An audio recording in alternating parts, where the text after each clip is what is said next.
मैं देख रहा हूं चारों तरफ हमें मैदान में लोग ही लोग दिखाई दे रहे हैं और दोपहरी का समय है। इधर गर्मी भी बढ़ गई है।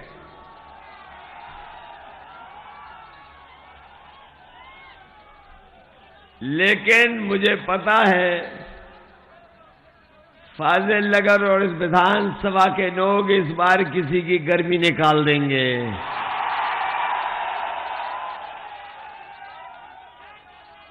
न केवल गर्मी निकालेंगे, मैं अभी आदरणीय स्वामी प्रसाद मौर्य जी को सुन रहा था।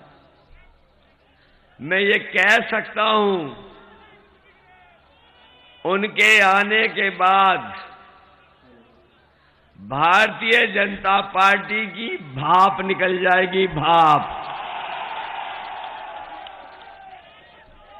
बताओ भाप निकलने लगी कि नहीं निकलने लगी? हमारा सौभाग्य है कि आज भीमराव यशवंतराव अम्बेडकर जी हमारे और आपके लिए और आदरणीय स्वामी प्रसाद मौर्य जी के समर्थन और सहयोग के लिए बंबई से चल करके आए हैं। इतनी दूर से चल करके आए हैं, बिल्कुल बिहार की सीमा पर आप वोट मांगने आए हो। मैं यहां पहले भी एक बार वोट मांग के चला गया था। उस समय भी साइकिल के लिए वोट मांग करके गया था। जब महाराष्ट्र से चल करके आए हैं, बाबा साहब भीमराव अम्बेडकर जी के पोते, तो बताओ यहां से ऐतिहासिक वोटों से जिताओगे कि नहीं जिताओगे? हमारे बाबा जी घबराए हुए हैं। चेहरे पे 12 बज गए कि नहीं बज गए?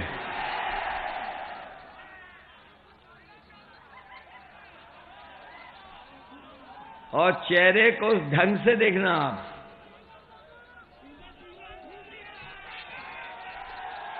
जरा चेहरे को ढंग से देखना। होश उड़ गए हों उनके होश। और उस दिन का याद नहीं होगा, उस दिन याद नहीं होगा जिस दिन स्वामी प्रसाद मौर्य जी हम लोगों के साथ आ गए। मैं तो इंतजार कर रहा था 2011 से। बहुत से लोग नहीं जानते होंगे, लेकिन मेरा इंतजार 2011 के से था। और अगर 11 में ही ना आए कोई बात नहीं, लेकिन जब बहुजन समाज पार्टी को छोड़ा था इन्होंने, अगर उस समय आ गए होते तो हमें इतने 5 साल बुरे दिन नहीं देखने पड़ते।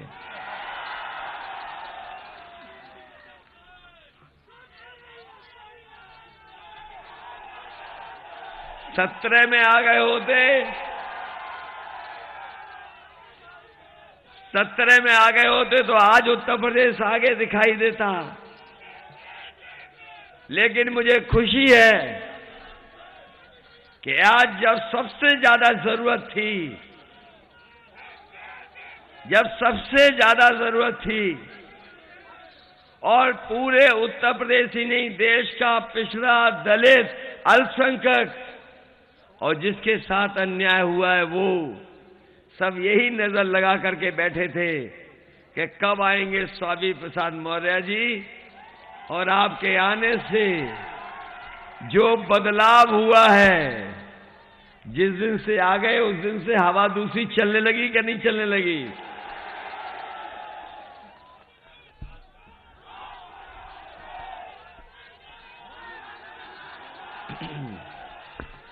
वैसे तो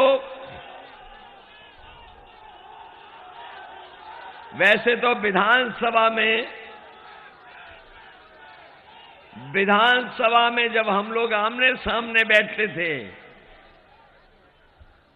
जब विधानसभा में हम लोग आमने सामने बैठते थे, अगर विपक्ष की कोई बात रखता था दमदारी से, तो यही आपके प्रत्याशी, आपके नेता दमदारी से रखते थे। हमें जवाब देना पड़ता था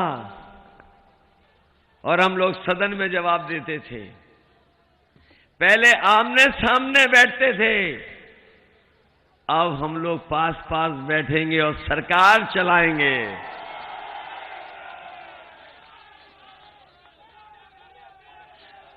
साथ बैठ करके सरकार चलाएंगे।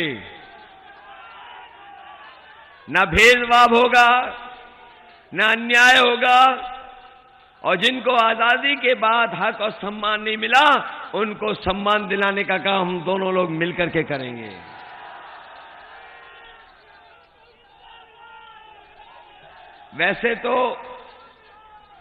वैसे तो हमारे लिए वोट मांग के आए हैं। आपको पता होगा तीसरे चरण में हम भी चुनाव लड़ रहे हैं। मेरे लिए वोट मांग करके आए और इनका समाज और हर पिछड़ा दलित ऐसा इकट्ठा हुआ मैंने कभी नहीं देखा था। हो सकता है करहेल की जीत सबसे बड़ी जीत हो, लेकिन मैं सबसे बड़ी जीत से नहीं जीतना चाहता हूं। वो जीते सबसे बड़ी जीत जिसके लिए मैं वोट मांगने आया हूं। बताओ फाजिलनगर के लोगों, जिताओगे कि नहीं जिताओगे? गिन लो वोट आप अपनी उंगलियों पर। बताओ कितने वोटों से जिता सकते हो आप? पीछे तो नहीं रह जाओगे?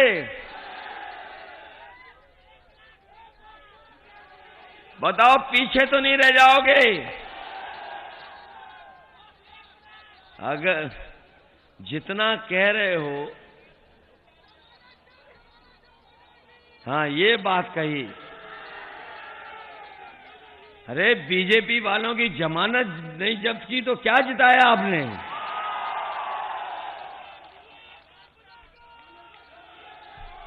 और इनके नेताओं को आपने नहीं देखा कैसे वोट मांग रहे हैं बीजेपी के नेता? एक नेता तो दंडवत हो गया, जनता से माफी मांग रहा है। एक नेता कान पकड़ करके उठक बैठक लगा रहा है।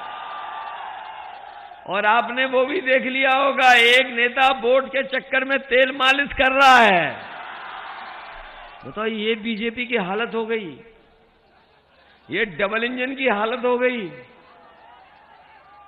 ये डबल इंजन की हालत इसलिए हुई है क्योंकि जनता समझ गई है, इसीलिए इनकी झूठ की पटरियों को उखाड़ फेंकने के लिए एक साथ खड़ी हुई है।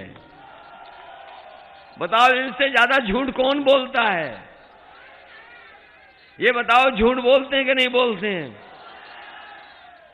इनके भाषण सुनो, छोटे नेता छोटा झूठ बोल रहे हैं, बड़े नेता बड़ा झूठ बोल रहे हैं, और जो सबसे बड़े नेता हैं वो सफेद झूठ बोल रहे हैं।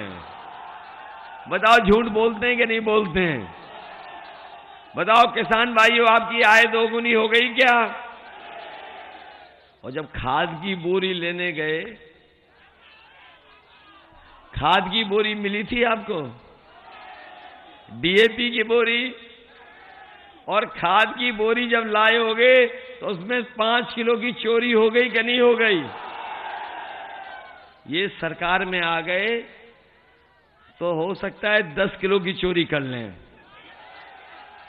कभी कभी मैं सोचता हूं ये बोरी की चोरी कहां से सीखी इन्होंने।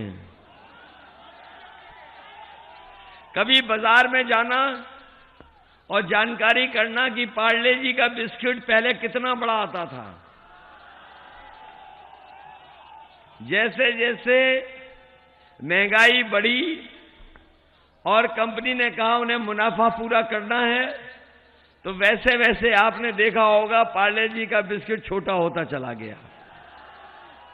बताओ छोटा मिल रहा है कि नहीं मिल रहा है? इसलिए सावधान रहना। ये बीजेपी वाले सरकार में आ गए तो बोरी की चोरी 10 किलो हो जाएगी। ये तो कह रहे थे कि हवाई चप्पल वाला हवाई जहाज में चलेगा। हवाई जहाज बेच दिए कि नहीं बेच दिए? हवाई अड्डे बिक गए कि नहीं बिक गए? पानी के जहाज बेच दिए कि नहीं बेच दिए? बंदरगाह बेच दिया कि नहीं बेच दिया? रेलगाड़ी बेच दी और रेलवे स्टेशन भी बेचने जा रहे हैं। और कुशीनगर में समाजवादियों ने एक बहुत बड़ा अंतर्राष्ट्रीय एयरपोर्ट बनाया, वो अभी बेचा नहीं है। जैसे हम और आप लोग कोई जमीन खरीदनी हो या बेचनी हो या कोई चीज लेनी हो तो बताओ हम लोग देखने जाते हैं कि नहीं जाते हैं? तो अभी बेचा नहीं है, अभी केवल देखने आए थे। ये देख करके गए हैं इसका सौदा करने। इसलिए हो सकता है ये एयरपोर्ट बेच दें। इसलिए साथियों, इधर बाबा जी का भाषण सुना होगा आपने। वो हमें कह रहे हैं कि हम 12 बजे सो के उठते हैं, और जब से उन्होंने 12 बजे कहा सो के उठने का, हमने भी उनके घर पर नजर रख ली है। अब जो लोग गए होंगे हमारे घर, आदरणीय स्वामी प्रसाद मौर्य जी हमारे आए हैं, वो जानते हैं हमारी और उनकी दीवार एक है। आजकल मैं शाम को देखता हूं कुछ धुआं उड़ता नजर आता है।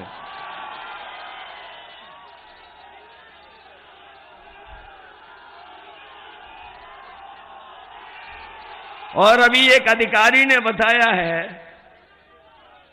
कि रात में उठ करके फिर वो धुआं मांगते हैं।